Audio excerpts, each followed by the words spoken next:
Hello, and welcome back, everyone, to another day, another story. Today we will be reading another creepypasta called Distorted Warning Signals, written by Ashley Rose Wellman. Without further ado, let's straight into it. When I got the first one, I was literally seconds away from stepping onto the plane when a call from unknown blared from my cell phone. It was a ringtone I hadn't heard before, one I was pretty sure hadn't come with my phone. Normally, I wouldn't have stopped to answer it, but I was expecting a call about a job I had interviewed for the previous week. I took a deep breath in and accepted the call. Hello? Do not get on the airplane, a woman's voice, gargled and strange, as if her vocal cords had been shredded, and she was trying desperately to choke out speech. Despite the unnerving fractured quality of her voice, her tone was instant and eerily calm. Then the call ended. I froze. I had always had a slight phobia of air travel, and something about this call just... There is no way I was about to get on a 7-hour flight now. I turned around and headed towards the food court. I'd just get another flight later in the afternoon, I figured. I watched from the airport Starbucks 3 hours later as every TV in the terminal lit up with the crash footage of the plane I should have been on. No survivors. Not a single one. I tried to trace the call, so did the police, but there was nothing to trace. There was no evidence my phone had ever received a call around that time. They analyzed phone records, incoming and outgoing communication to my phone. Nothing. I wasn't making it up. I couldn't have been. That wasn't the only call. Throughout the years, there were few and far between, but always right, and I always listened. Do not go on that blind date tonight. 5 months later, my would-be date was convicted of killing 4 women, all with my hair color and build. Found them in a shallow grave about 250 feet from the diner he offered to take me to. Do not drive to the concert tonight. 18-wheeler lost control and plowed into a line of cars.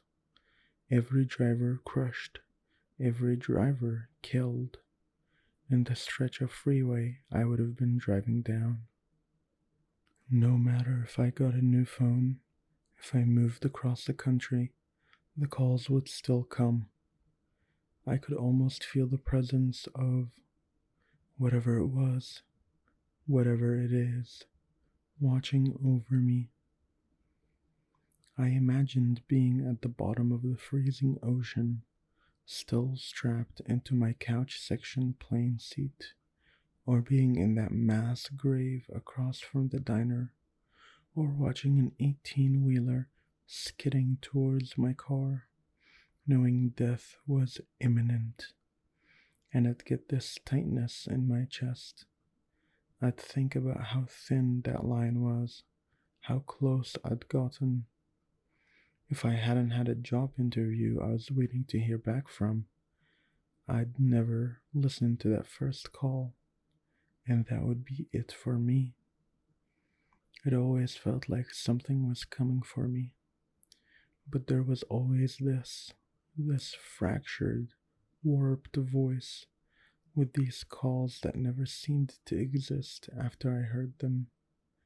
Self-destructing warning signals, rotting away before my eyes. And I was alive. I had a bad feeling about this cruise. I had planned it as a girls' week out with some of my old friends from college, and was looking forward to a week in the tropics in the dead of winter. But part of me could almost sense that the call was coming. Maybe I'd watched Titanic one too many times, but there was a little nagging fear from the start. I hoped it would be fine, but I knew that if something was going to happen, I'd get the call. I'd know. Now, a week before I'm setting to go on the cruise, after stepping into my apartment after returning from dinner with a friend, I notice my cell has a message from unknown. They have never had to leave a message before. Haven't checked it all night. Damn it. And I had really wanted to go on that cruise too. Ah, well, not worth whatever horrific fate awaits me in that cold, dark ocean. I click play message and feel my stomach drop as I listen to the voice, sounding horrifically distorted, as if it emits from a throat slashed to ribbons, crackling with more urgency than ever before. I look around my apartment as the voice on the phone repeats the same phrase over and over again. Do not come home after dinner tonight. Do not come home after dinner tonight. Do not come home after dinner tonight. Well, thank you guys for joining me again for another creepypasta. I hope you enjoyed this one. And there will be more different stories the next time we meet. But until then, you have a good night.